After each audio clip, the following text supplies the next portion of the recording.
Am I audible? Yes, ma'am. Okay, thank you. Slides are visible now? Yes, ma'am. Okay, thank you, beta. Then today we will start topic gynecology, and in gynecology topic we will start uh, from pelvic inflammatory disease. Okay, I think now your exams are over and we will start again our classes. We will start from today from pelvic inflammatory disease. What is pelvic inflammatory disease? Okay. So the definition of pelvic inflammatory disease is pelvic inflammatory disease or pelvic inflammatory disorder, that is called PID. Short में इसको क्या बोलते हैं? PID is an inflammatory or infectious condition of pelvic cavity. जो हमारे human के female में जो पेल्विक कैविटी होती है उसमें किसी भी तरह का इन्फ्लेमेशन हो, इन्फेक्शन हो, उसको क्या बोलते हैं? PID, पेल्विक इन्फ्लेमेटरी डिजीज बोलते हैं. ठीक है. पेल्विक कैविटी में क्या क्या होता है, कौन कौन से ऑर्गन आते हैं? पेल्विक, ये हमारा रीजन होता है, पेल्विक कैविटी कहलाता है. इसमें हमारा होता है, दिस इज यूट्रस, बीच में सेंटर में लोअर पोजीशन यूट्रस होता है. This is cervix, this is vagina, this is fallopian tube. You can see with arrow I am indicating, and this is a ovary. Okay, two ovaries, both side, two fallopian tube, and uterus with cervix and vagina. This is the organ which are inside our pelvic cavity. The infection in these organs are called PID, pelvic inflammatory disease. सबसे पहले जो हमारा infection होता है वो यहाँ पे वजाना के थ्रू आता है, यहाँ पे सर्विक्स होता है. सर्विक्स में जब इन्फेक्शन होता है तो उसको दैट इज कॉल्ड सर्विसाइटिस. ठीक है. किसी भी चीज में अगर इन्फेक्शन होता है तो उसमें ITIS ऐड कर देते हैं. आइटिस जैसे वजानाइटिस, सर्विसाइटिस, ओफोराइटिस, किसी भी चीज में इन्फेक्शन होता है तो उसमें आइटिस ऐड कर देते हैं. तो सर्विस में जब इन्फेक्शन होगा दैट इज कॉल्ड सर्विसाइटिस. ठीक है. ये हमारा ये नॉर्मल सर्विक्स है. आप इंस्ट्रूमेंट से अंदर देखने पे ये हमारा ये वाला नॉर्मल सर्विक्स दिखता है, ये हेल्दी सर्विक्स है. ये नीचे की ओर राइट साइड में जो दिख रहा है ये सर्विसाइटिस, इन्फेक्शियस सर्विक्स है. इसमें क्या होता है, ये जो cervix upper and lower wall है, ये इसमें रेडनेस हो जाता है, स्वेलिंग हो जाती है और डिस्चार्ज आता है. ये इन्फ्लैम्ड सर्विस है. ये आपको इंस्ट्रूमेंट से ऐसा दिखेगा. ठीक है. This is right upper side normal cervix, right lower side is inflamed cervicitis, inflamed cervix. ठीक है. in our देन यहाँ पे सर्विक्स हो गया. सर्विक्स से जब ऊपर इन्फेक्शन पहुंचता है, ठीक है, यहाँ पे सर्विक्स हो गया. सर्विक्स से ऊपर क्या होता है, यहाँ पे ऑस के थ्रू इन्फेक्शन. यहाँ पे ये यूट्रस है, ये हमारा यूट्रस का इंटरनल वॉल है. ठीक है, यूट्रस कैविटी है. जब सर्विक्स से होते हुए इन्फेक्शन ऊपर पहुंच जाता है तो हमारा जो इन्फ्लेमेशन, यहाँ पे यूट्रस के वॉल में इन्फ्लेमेशन हो जाता है.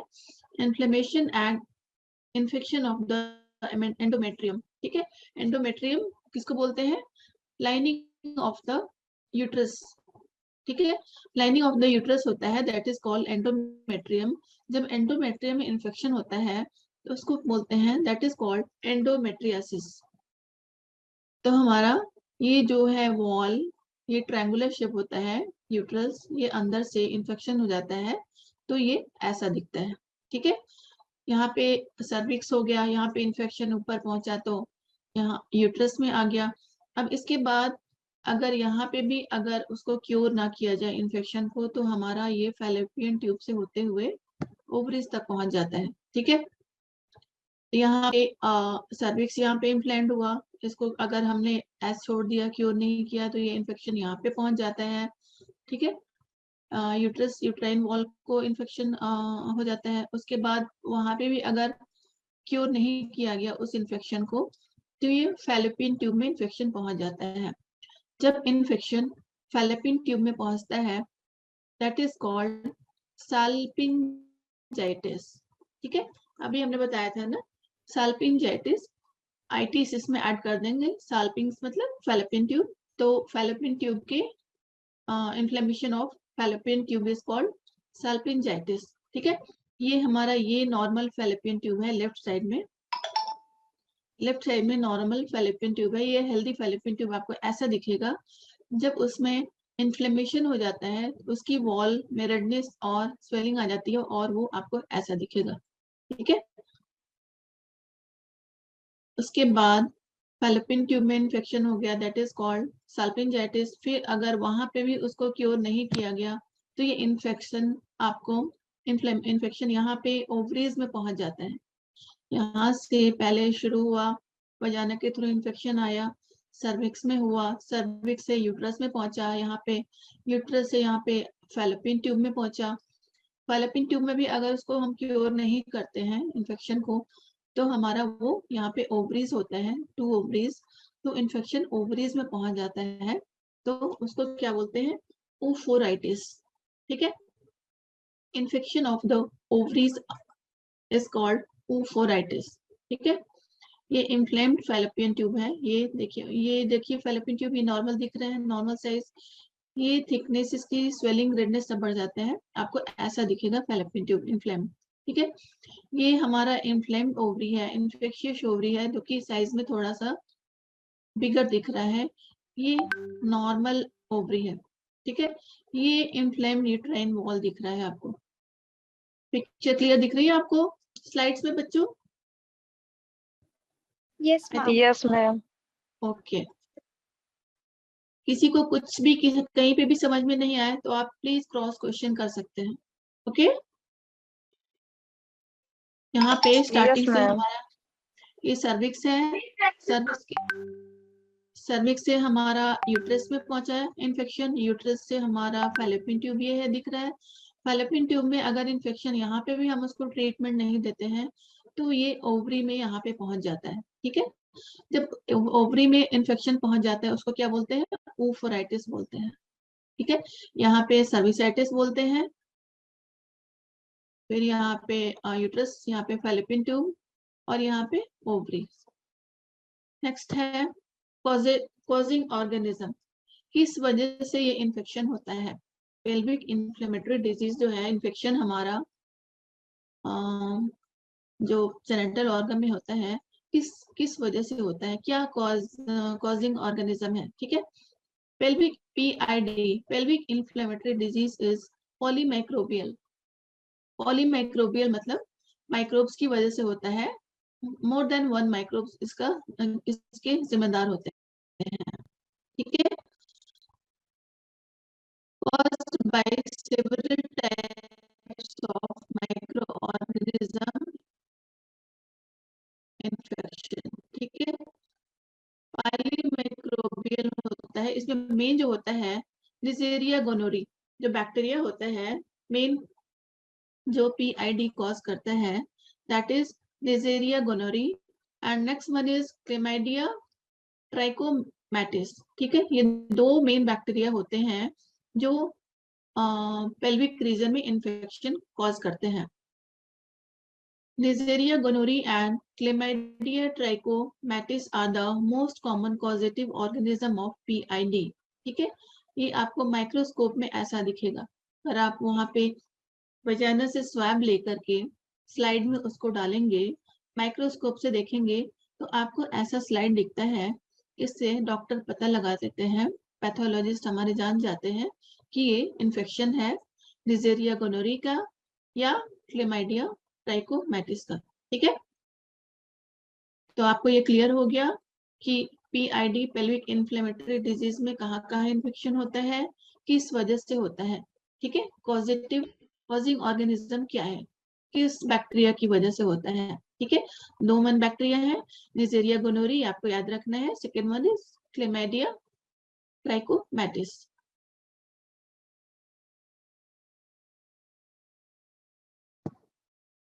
अब है रिस्क फैक्टर, किस किस लेडी को ज्यादा चांस होते हैं पेल्विक रीजन में इन्फेक्शन के, ठीक है। PID पेल्विक इन्फ्लेमेटरी डिजीज होने के चांसेस किस में ज्यादा होते हैं, किस लेडी में ज्यादा चांसेस होते हैं। First one is age less than 25 are most likely to develop PID than those older. जिनकी एज 25 वर्ष या उससे कम है, less than 25 years old or equal to 25 years old are more to prone develop PID pelvic inflammatory disease, ठीक है। जिन girls की शादी 25 साल से कम एज में हो जाती है या लेस देन 25 years में they are more sexually active, then there is more chances to get the PID, to develop PID pelvic inflammatory disease. Number 2 risk factor is multiple sex partners. The women or girl who are having multiple sex partners are more prone to develop PID pelvic inflammatory disease, ठीक है। Next one is douching regularly. हमारे जो female में जो vagina का pH होता है normal, उसकी जो लाइनिंग होती है वहां पे उनका जो सिक्रेशन होता है वो वहां के पीएच को मेंटेन रखते हैं। अगर हम वजाइनों को डेली क्लीन करते हैं सोप या किसी भी केमिकल से, तो वहां पे जो उनके वॉल होते हैं उसका जो पीएच होता है डिस्टर्ब हो जाता है, जिसकी वजह से वहां पे बैक्टीरिया ग्रो करते हैं या बैक्टीरिया इन्फेक्शन होने के ज्यादा चांसेस होते हैं, ठीक है। इसलिए douching regularly is one of the risk factor of PID pelvic inflammatory disease. IUD इसका फुल फॉर्म होता है इंट्रा यूट्राइन डिवाइस। मतलब हमारे यूट्रस में जो भी इंस्ट्रूमेंट के थ्रू या कभी जो भी डिवाइस डालते हैं उससे भी इन्फेक्शन क्या होता है, यूट्रस, सर्विक्स और वजाइना के थ्रू होते हुए फैलोपियन ट्यूब और ओवरी में पहुंच जाता है, तो इससे भी इन्फेक्शन होने के चांस होते हैं। IUD में हमारा ये जो लेडीज को प्रॉपर्टी लगाते हैं, इंसर्शन करते हैं, वो सारे IUD के अंदर आते हैं, ठीक है। गर्भ निरोध के लिए जो भी हमारे गवर्नमेंट ने पॉलिसी बनाई है, बहुत सारे डिवाइसेस आते हैं दैट कम्स अंडर IUD। कभी कभी होता है कि जैसे अबॉर्शन वगैरह में गंदे इंस्ट्रूमेंट हमने यूज कर लिए, ठीक है। गंदे इंस्ट्रूमेंट यूज करने पे तो उससे भी बैक्टीरिया जो होता है वो वजाइना के थ्रू यूट्रस में पहुंच जाता है। That is one of the risk factor of pelvic inflammatory disease.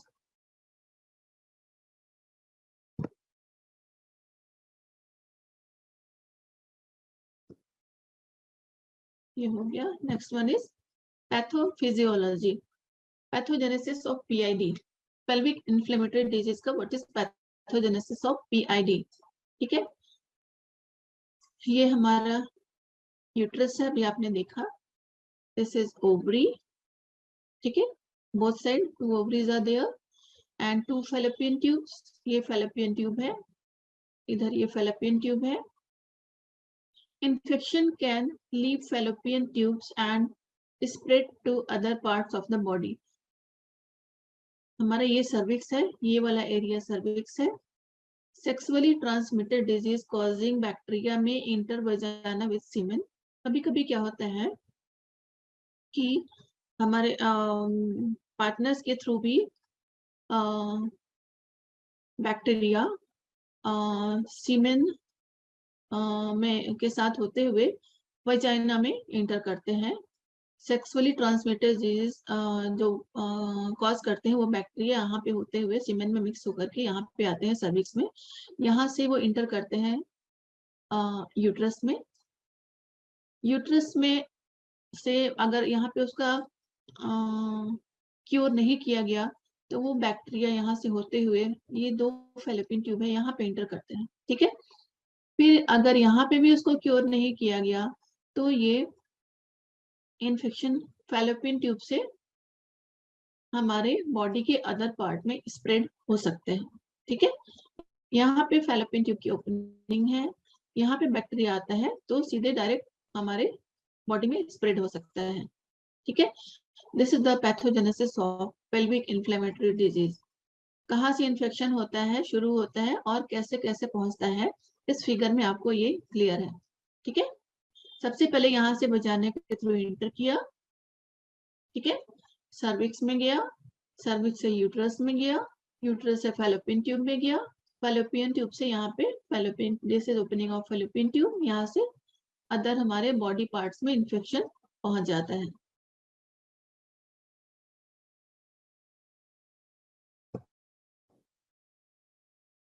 ठीक है, अब इसको शॉर्ट में देखिए। सबसे पहले सर्विक्स में इन्फेक्शन होता है, दैट इज कॉल्ड सर्विसाइटिस, ठीक है। सर्विक्स में, हाँ, सर्विक्स से हमारा बैक्टीरिया अगर वहां पे उसको इलाज ना किया जाए यूट्रस में पहुंचता है।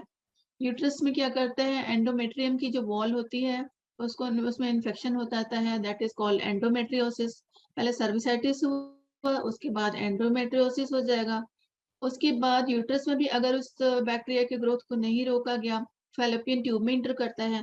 फैलोपियन ट्यूब में अगर इन्फेक्शन कॉज करता है, दैट इज कॉल्ड सैल्पिंजाइटिस, ठीक है। अगर फैलोपियन ट्यूब में उसको ट्रीटमेंट नहीं मिला उस बैक्टीरिया को, तो वो और भी आगे बढ़ जाता है और ओवरीज को इन्फेक्शन करता है, दैट इज कॉल्ड ऊफोराइटिस, ठीक है। सबसे पहले बॉडी में क्या होगा, सर्विसाइटिस होगा। स्टार्टिंग में पेल्विक इन्फ्लेमेटरी डिजीज में सबसे पहले क्या होता है, cervicitis, then it will grow into endometriosis, then it will go to salpingitis, then it will go to oophoritis, ठीक है। समझ में आ गया, पहले सर्विस में इन्फेक्शन हुआ, फिर यूट्रस में हुआ, फिर फैलोपियन ट्यूब में हुआ, फिर ओवरीज में हुआ। This is sequence of infection. ऐसा नहीं होगा कि सीधे आपको सल्पिंजाइटिस हो गया, सीधे आपको डायरेक्ट ओफोराइटिस हो गया, सीधे एंडोमेट्रियोसिस हो गया। सबसे पहले सर्विसाइटिस होगा। इसलिए जब भी आपको एक लेडी आती है, उसको सर्विक्स में डिस्चार्ज होता है या पेन होता है, उसको वहीं पे उसको ट्रीटमेंट देना होता है, न कि उसकी बीमारी आगे बढ़ के एंडोमेट्राइटिस हो जाए, सल्पिंजाइटिस हो जाए, ओफोराइटिस हो जाए, ठीक है। ये सारे सीक्वेंस से बीमारी की ग्रोथ करने की। अब sign and symptom, what is sign and symptom of pelvic inflammatory disease. आप कैसे किसी पेशेंट में पहचानेंगे कि ये पेशेंट हमारे पेल्विक इन्फ्लेमेटरी डिजीज का है, ठीक है। PID कैन बी सिम्टोमेटिक और एसिम्टोमेटिक। कभी कभी ऐसा होता है कि इन्फेक्शन बिल्कुल स्टार्टिंग में होता है, सर्विक्स में होता है, ठीक है, तो पेशेंट एसिम्टोमेटिक भी होता है, ठीक है, उसमें कोई सिम्टम नहीं होता है। और जब इन्फेक्शन ज्यादा बढ़ जाता है तो पेशेंट में सिम्टम भी हो जाते हैं, ठीक है। तो PID के जो पेशेंट है वो तो सिम्टोमेटिक भी होते हैं और एसिम्टोमेटिक भी होते हैं। सिम्टम में क्या क्या आता है, आपको वजाइनल डिस्चार्ज आएगा, वजाने के थ्रू व्हाट डिस्चार्ज आता है। वैसे तो नॉर्मल होता है, म्यूकाइड डिस्चार्ज नॉर्मल होता है, लेकिन जब पेल्विक इन्फ्लेमेटरी PID होता है, बैक्टीरिया वहां पे अपना कॉलोनी ग्रोथ बना लेता है, तो वहां पे फॉल स्मेल का डिस्चार्ज बढ़ जाता है, वजाइनल डिस्चार्ज बढ़ जाता है। डिस्पैरेनिया, और जो लेडीज हैं उनका, उनके कभी कंप्लेन करती हैं कि उनको there is pain during the intercourse, ठीक है, इन वजाइना, उनके वजाइना में पेन बताती हैं। Lower abdominal pelvic pain, pelvic जो पेल्विक रीजन होता है, लोअर एब्डोमेन में, पेल्विक रीजन में उनको पेन होता है, it may be mild pain और it may be severe pain, ठीक है। तो पेल्विक इन्फ्लेमेटरी डिजीज के ये 3 साइन है, vaginal discharge, dyspareunia and lower abdominal pain. और क्या क्या है? Lower abdominal tenderness. टेंडरनेस मतलब अगर पेशेंट को एब्डोमेन में, पेट के नीचे की तरफ अगर हम उसको दबाएं हाथ से तो पेशेंट को दर्द होता है, दैट इज कॉल्ड टेंडरनेस। दबाने पे जब दर्द होता है तो उसको टेंडरनेस बोलते हैं। तो अगर आप पेशेंट अगर आया डिस्चार्ज करके, कोई लेडी आती है कि हमारे डिस्चार्ज आ रहा है, और तो आप उसको एग्जामिन करेंगे तो उसको लोअर एब्डोमेन को आप पल्पेट करेंगे तो उसमें टेंडरनेस होगा। तो आपको ये डिसाइड, मतलब ये one of the sign of PID, pelvic inflammatory disease. और नेक्स्ट साइन सिम्टम क्या है? Irregular menstrual cycle. जो फीमेल होती हैं उसमें मेंस्ट्रुअल साइकिल होता है। It starts from the age of 11 to 15 years and ends between 45 to 50 years। ये जो 12 साल से लेकर के 45 से 50 साल तक एक हमारा मेंस्ट्रुअल साइकिल होता है। ठीक है, ये हर महीने फिक्स टाइम लिमिटेड डेज पे आते हैं। इसका मिनिमम डेज होता है 25 to 28 डेज। ये 35 डेज भी नॉर्मल साइकिल में ही काउंट करते हैं। तो अगर आपको 20 से 22 दिन के पहले अगर आपको मेंस्ट्रुअल साइकिल आता है या ज्यादा मतलब इरेगुलर आता है तो ये भी एक हमारा पेल्विक इन्फ्लेमेटरी डिजीज का साइन होता है। पेन में increase with wording with the defecation. जो लोअर एब्डोमिनल पेन होता है वो आपको बाथरूम जाते हैं, टॉयलेट जाते हैं, लेडी जाती है तो वो बढ़ जाता है। ये भी एक साइन है, इससे पता चल जाता है कि वो इन्फेक्शन है। अगर बहुत ज्यादा इन्फेक्शन होता है तो पेशेंट को फीवर भी आने लगता है। ठीक है, फीवर भी आए, वजाइनल डिस्चार्ज हो, लोअर एब्डोमेन में पेन हो, तो ये कंफर्म हो जाता है कि दिस लेडी और girl is suffering from PID, pelvic inflammatory disease. और क्या क्या साइन है? जनरल मैलेज होता है, मतलब बॉडी में आपको पेन होता रहेगा। एनोरेक्सिया होता है, भूख नहीं लगती है। पेशेंट बताती है कि नोजिया हो रहा है, उसको हेडेक होने लगता है, और कभी कभी वॉमिटिंग हो जाता है, पॉसिबली इमेसिस वॉमिटिंग भी होता है। ठीक है, ये सारे साइन सिम्टम जिसको आप देख के कंफर्म हो जाता है कि this is the case of PID, pelvic inflammatory disease.